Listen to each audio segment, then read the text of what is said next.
Maligayang pagdating sa Whispers Before Sleep. Maraming salamat sa pagpili mong samahan ako ngayong gabi. Nasaan ka man, ano man ang nangyari sa iyong maghapon, sana'y matagpuan mo rito ang katahimikan na matagal mo nang hinahanap. Huminga ng malalim, hayaan mong unti-unting mawala ang bigat ng iyong isip. At samahan mo akong pakinggan ang isang kwentong magdadala sa atin sa isang payapang gabi. Kung handa ka na, pikit mo ang iyong mga mata at simulan na natin ang ating paglalakbay. May isang lumang istasyon ng tren sa dulo ng isang maliit na bayan. Matagal nang wala roong dumadaang tren. Kalawang na ang mga riles, basag na ang mga bintana. Unti-unti nang kinakain ng damo ang dating dinadaanan ng mga pasahero. Ngunit araw-araw, eksaktong 5:00 ng hapon, may isang matandang lalaki na pumupunta roon. Tahimik siyang nauupo sa pinakadulong bangko. May dalang lumang relo sa bulsa.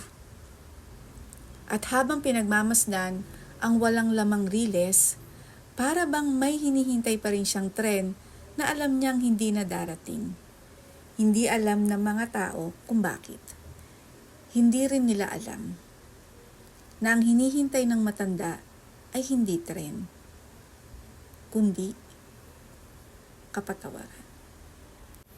Sa loob ng mahigit 30 taon, halos walang araw na hindi dumalaw si Mang Arturo sa lumang istasyon. Hindi siya nagsasalita. Hindi rin siya nakikisalamuha. Tahimik lang siyang nakaupo. Palaging sa parehong bangko. Palaging sa parehong oras. 5:00 ng hapon.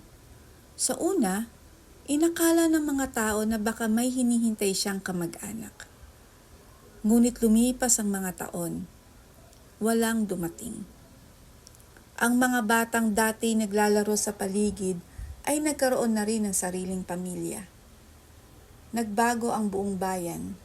Ngunit si Mang Arturo, hindi nagbago. Isang araw, isang batang babae ang napadaan sa lumang istasyon. Mga 10 taong gulang lamang siya. Mahilig siyang magbasa ng libro at magtanong tungkol sa mga bagay na hindi napapansin ng iba. Napansin niya ang matanda. Lumapit siya. "Lo, bakit po kayo araw-araw nandito?" Ngumiti si Mang Arturo. Matagal bago siya sumagot. "Minsan, may mga taong umaasa na may darating pa." Napatingin ng bata sa mga riles. "May tren pa po bang dadaan?" Marahang umiling ang matanda. "Wala na." Bakit po kayo naghihintay?" Hindi agad nakasagot si Mang Arturo. Sa halip, tumingin siya sa kalangitan na unti-unti nang kinakain ng kulay kahel ng papalubog na araw.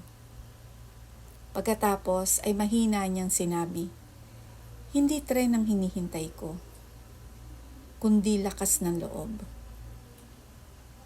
Natigilan ang bata. Hindi niya iyon lubos na naintindihan.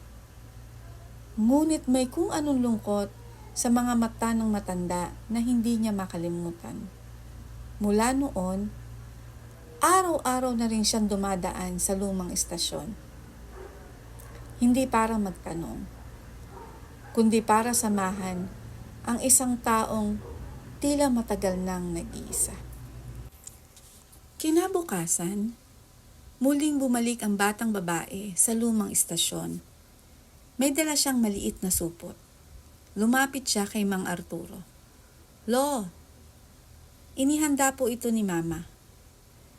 Iniabot niya ang 2 pirasong pandesal at isang maliit na termos ng mainit na salabat. Ngumiti ang matanda. "Salamat." Tahimik silang kumain. Hindi sila nag-uusap. At nakapagtataka, hindi rin nila kailangan. May mga katahimikan kasi na hindi nakakailang. May mga taong kahit hindi magsalita, parang matagal mo nang kakilala. Maya-maya ay nagtanong ang bata, "Lo, ano pong pangalan ninyo?" "Arturo." "Kayo?" "Mia po." "Maganda ang pangalan mo." Napangiti ang bata. "Salamat po." Pagkatapos ng ilang sandali, muli siyang nagtanong, "Lo, hindi ba kayo nalulungkot dito?" Napatingin si Mang Arturo sa lumang riles. "Lungkot? Parang ulan. Hindi mo mapipigilan. Pero natututo kang mabuhay kahit basa ka."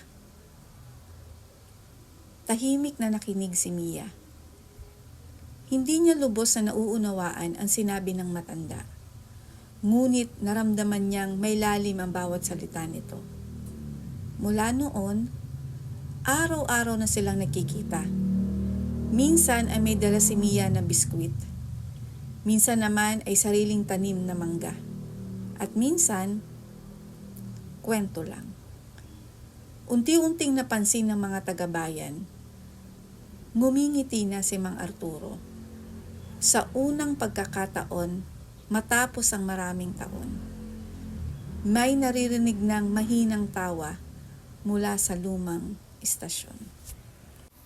Isang hapon, habang pinagmamasdan ni Mia ang matanda, napansin niya ang lumang relong lagi nitong hawak. "Lolo, bakit po hindi niyo inaalis yan?" Tinitigan ni Mang Arturo ang relo. Matagal bago siya sumagot. "Regalo ito.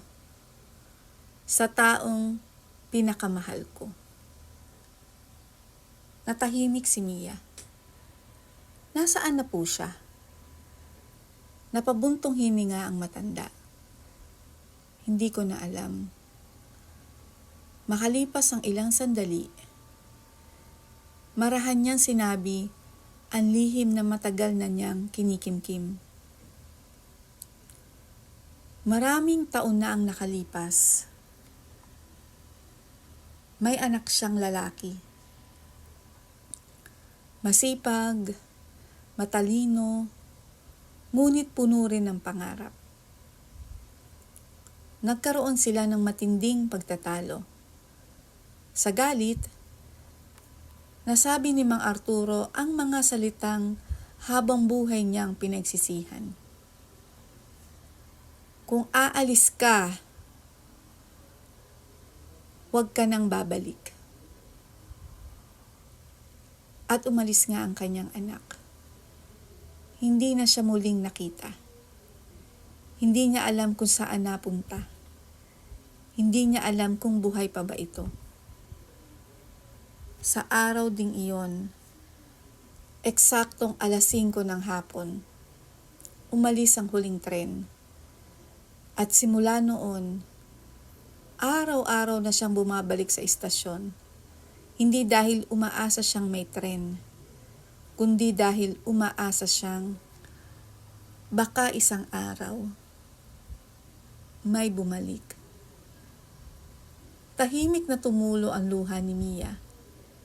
Hindi dahil sa lungkot, kundi dahil naisip niyang minsan isang pangungusap lang ang kayang sirain ang maraming taon ng pagmamahalan.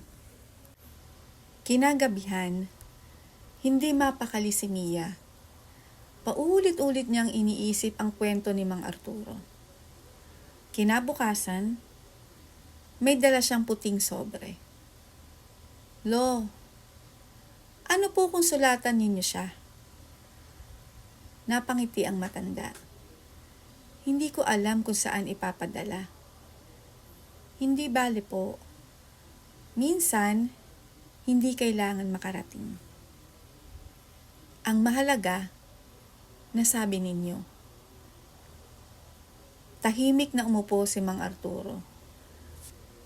At sa unang pagkakataon, matapos ang 30 taon, nagsulat siya. Anak, kung mababasa mo man ito, patawad. Hindi ko na mababawi ang mga salitang sinabi ko. Pero sana malaman mong hindi lumipas ang isang araw na hindi kita hinanap sa puso ko. Kung may pagkakataon pa, yayakapin kita. At sasabihin kong ipinagmamalaki pa rin kita. Nang matapos ang liham, parang may malaking batong naalis sa dibdib ng matanda. Hindi man niya alam kung mababasa iyon ng kanyang anak. Sa unang pagkakataon, napatawad niya ang sarili. Lumipas ang ilang buwan, patuloy pa rin pumupunta si Mang Arturo sa istasyon. Ngunit may isang bagay na nagbago. Hindi na siya naghihintay ng may lungkot. Naghihintay na siya na may kapayapaan. Isang hapon, may isang sasakyang huminto sa harap ng lumang istasyon. May lalaking bumaba, mga 50 taong gulang. May hawak na lumang sobre. Mabagal siyang lumapit. Pareho silang natigilan. Matagal. Napakatagal. Hanggang sa marahan niyang sinabi, Tay. Napaluha si Mang Arturo. Anak, wala nang ibang salita. Hindi na iyon kailangan. Yumakap sila. Mahigpit. Parang gustong bawiin ang 30 taong nawala. Pagkaraan ng ilang sandali, napangiti ang anak. Matagal kitang hinanap, sabi ng isang batang babae. Araw-araw ka raw nandito. Napalingon si Mang Arturo, ngunit wala na si Mia. Sa halip, may isang puting papel na naiwan sa bangko. Nakasulat lamang isang pangungusap. Minsan, kailangan lang ng isang taong maniwala na may pag-asa pa. Ngumiti si Mang Arturo. Marahil, iyon talaga ang dahilan kung bakit dumating si Mia sa kanyang buhay. Hindi para baguhin ang nakaraan, kundi para bigyan siya ng lakas ng loob na yakapin muli ang kinabukasan. Kung may taong matagal mo nang hindi nakakausap, baka ngayon na ang tamang panahon. Kung may salitang patawad na matagal mo nang gustong sabihin, huwag mo nang ipagpaliban. Dahil may mga tren na hindi na bumabalik.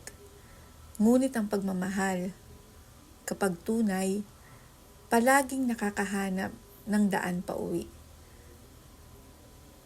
Maraming salamat sa pagsama sa akin ngayong gabi. Ipikit mo na ang iyong mga mata. Huminga ng malalim at hayaang dalhin ka ng katahimikan sa isang mahimbing na pagtulog. Magandang gabi.